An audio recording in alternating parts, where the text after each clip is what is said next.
كيبدا الفيلم ديالنا في واحد السجن من أخطار السجون في إندونيسيا. غادي يبان لنا واحد الحباس بين فيه مريض كيجفف في الأرضية. في نفس الوقت غادي يجي الرئيس ديال الحبس اللي غادي تكون عنده واحد الزيارة ديال واحد السجين اللي كيتعتبر هو من أخطر المجرمين في إندونيسيا. غادي يمشي الرئيس للسجن ديال الحبس وغادي يلوح ليه بزاف ديال التصاور ديال الدراري الصغار. غادي يقول ليه شوف مزيان انت السبب ديال الموت ديال كاع هاد الدراري الصغار.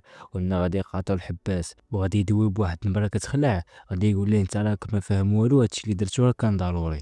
وهما كيهضروا خونا اللي كيجفف غادي يجبد واحد الشفره من السطل وغادي يمشي يزرب على واحد الحارس وغادي يدي ليه السلاح ديالو. مع الاخرين غادي يدوروا غادي يلقاو خونا هاز عليهم فردي وغادي يبدا يتيري. وهنا الحباس اللي في السيلون غادي يسنق على الرئيس ديال الحبس باش ما يخليهش يهرب.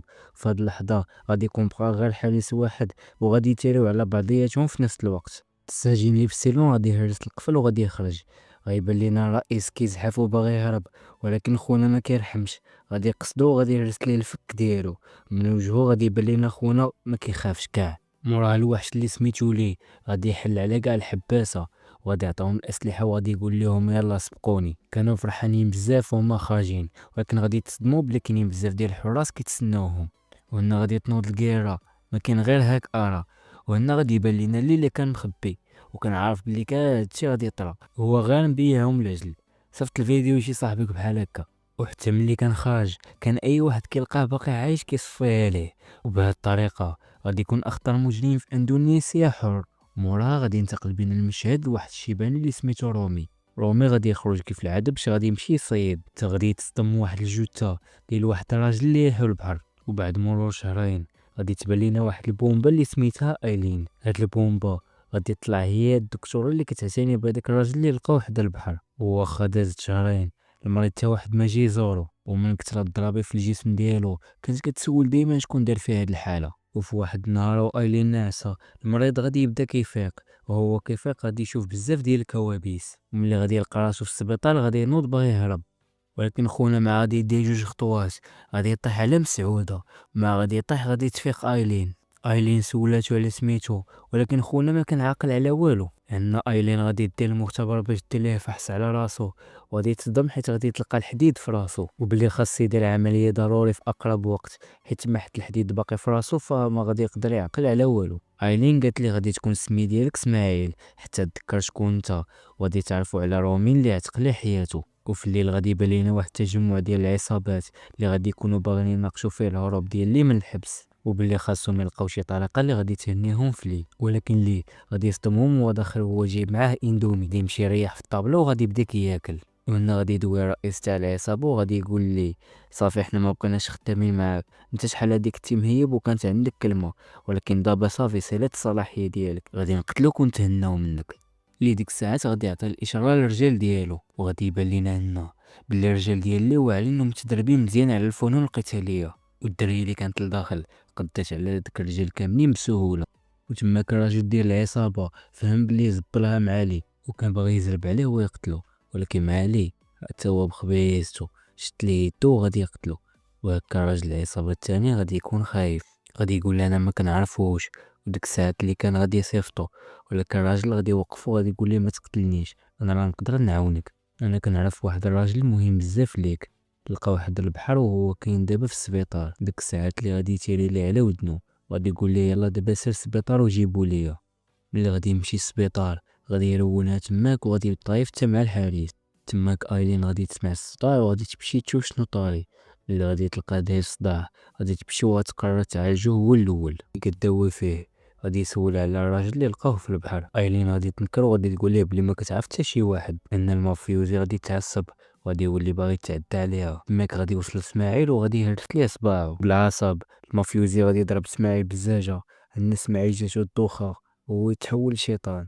وناض شد المافيوزي من عنقو وبقى نخانقو، هي تجي ايلين كتطلب فيه باش يطلقو. وفي الليل هما راجعين للدار ايلين غادي توقف اسماعيل وغادي تسولو، غادي تقول ليه شكون انت بالضبط، اليوم داكشي اللي درتي راه خلعني بزاف، ولا بغيتي هنا المافيوزي غادي يجيب صحابو وغادي يجي باش ينتقم. على خصنا نمشيو نسافرو واحد المدينه سميتها جاكرتا، ونيت تماك فين غادي تكون العمليه ديالك.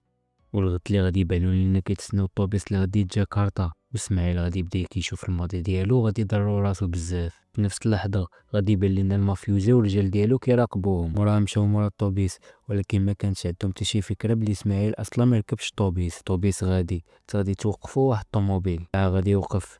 غادي يطلعوا العصابة وغادي يقتلوا الشيفور. موراها غادي يقولوا قاضي خرج، ولكن غادي يتصدموا بلي أصلا قاضي ما كاينش في الطوبيس. ما غاديش يلقاوه، غادي يبداو كيقتلوا في عباد الله لين غادي يتخباو وغادي تعيط على اسماعيل باش يجي يعتقهم. غادي يشوفوها وغادي يسولوها على قاضي، ولكن هي اصلا ما كانتش كتعرف كاع شكون قاضي. غادي يبان لينا اسماعيل وصل، غادي يطلع كيجري كيقلب على ايلين ولكن ما غاديش يلقاها.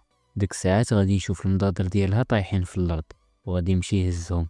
قلنا غادي يدخل واحد خونا للطوبيس هز معاه مقدة غيهجم على اسماعيل، ولكن اسماعيل هرس ليه يدو. ديك الساعات غادي يدخل عليهم راجل اخر وغادي يطيح اسماعيل وغادي يكب عليه ليسانس. غادي يجبد البريكه وغادي يبغي يشعل العافيه اسماعيل، ولكن اسماعيل غادي يضربو رجلو وغادي يطيحو.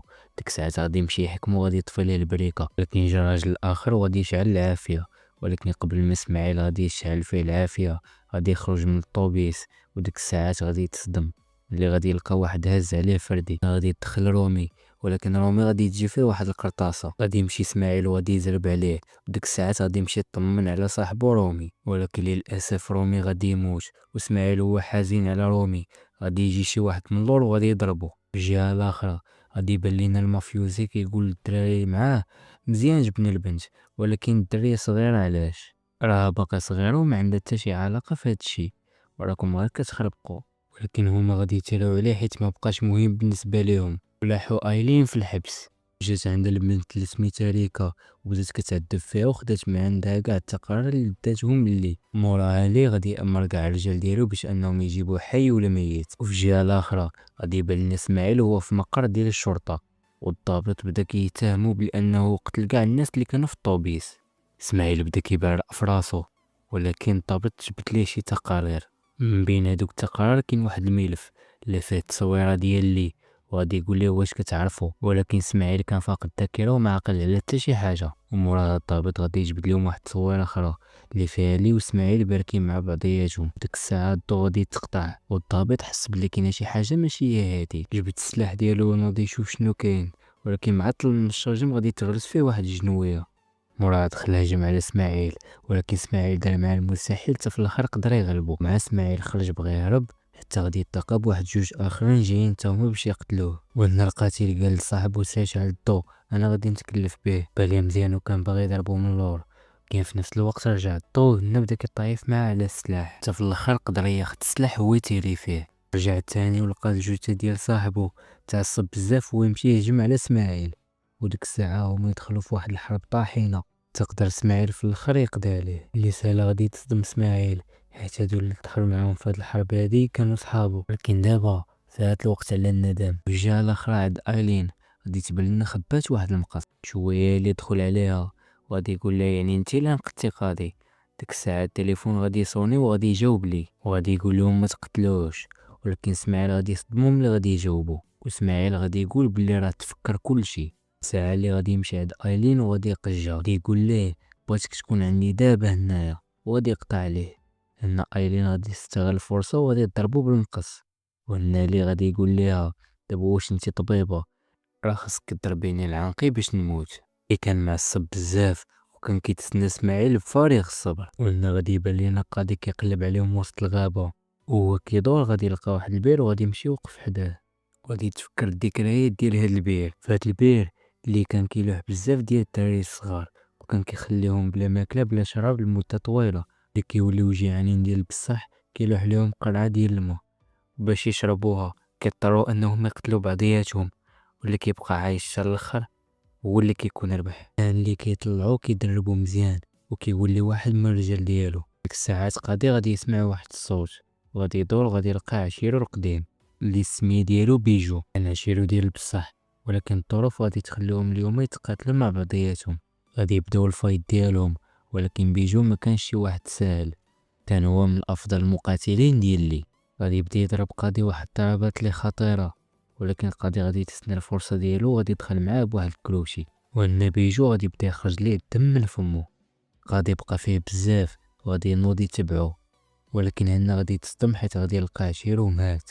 وهو كيحزن على صاحبو غادي تهجم عليه ريكا وغادي يمشي يتخبى مورا واحد الصخرة حتى غادي يستغل الفرصة وغادي يهجم عليها وياخد ليها السلاح. ملي غادي يشوف وجهها غادي يتفكر بلي هذه هي البنت اللي كانت تيرات عليه وهادشي كامل اللي طرا عليه كامل بسبابها. وهنا ريكا بدات كتستخدم الطاقة الأنثوية ديالها باش تقرب من القاضي ولكن القاضي رفض وقال لها بعدي عليا ولكن هي غادي تغفلو وغادي طيحو وغادي طرا واحد المعركة كبيرة بيناتهم. في الاخر ريكا غادي تنوض وغادي تبدا كتيري بزاف ديال الطلقات. غادي يضربها بالسكين ولكن القاضي ملي غادي يشوف راسو ما غادي يلقى فيه حتى شي رصاصة. في الاخر غادي نكتشفوا ان ريكا دارت بحال هكا بالعاني وهي كتناوية على هادشي وقالت ليه صافي احنا راه معادلين. القاضي غادي يبقى مصدوم وغادي يكون مدمر ديال بصح. بالجهة الاخرى ايلين جا عندها واحد من العصابة وكان باغي يتعدى عليها ولكن البنية الصغيرة غادي تجي وغادي تهرس عليه واحد التبسيط ان ايلين غادي تاخد منو سلاح وغادي تيري عليه. خرجوا بجوجهم وهي غادية في الطريق حتى غادي تلقى مع واحد الراجل اخر وغادي تيري عليه. غادي تسالى لها القرطاس وغادي تمشي تخبى وهما جايين لها باش يقتلوها. غادي يجي قاضي وغادي يصفيها لهم كاملين. عندنا قاضي غادي يمشي عندها وغادي يقول لها راه انا ولكن هي ما كانش ثقه فيه حيت هي كيصحابها بلي هو بحالهم.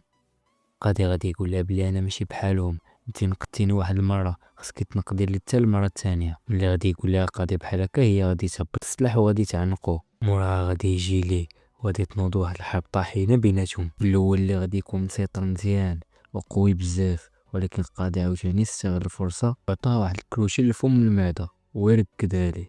وهنا اللي بغى يهرب ولكن القاضي واخا عيان غادي يتبعو. القاضي غادي يهزو وغادي يلوحو على واحد الجذع ديال واحد الشجره. القاضي غادي يمشي باش يدوي معاه ولكن اللي شدو مزيان وبغى يجرو عنده باش حتى هو يموت معاه. حتى كان صافي غادي فقد الامل وهي تجي ايلين عاوناتهم اللور هي تجرو على الجهاد. وديك الساعات غادي يبان لينا اللي وداه. غادي بكثر الضرابين اللي فيه غادي يغيب. موراها المشهد غادي ينتقل بينا للسبيطار. الاطباء داروا العمليه للقاضي وحيدوا ليه الطرفه ديال الحديد ولكن هو كان في غيبوبه وايلين بدات كتحزن عليه. القاضي غادي يفيق وغادي يقول لها شنو غادي تعيط عليا واش قاضي ولا اسماعيل. لو وصلتي حتى لهنايا ما تنساش تكتب لينا شي كومونتير محفز باش نقدروا نستمروا. ما تنساش دير لايك وتشترك في القناه. وكان معكم خوكم كولومبو.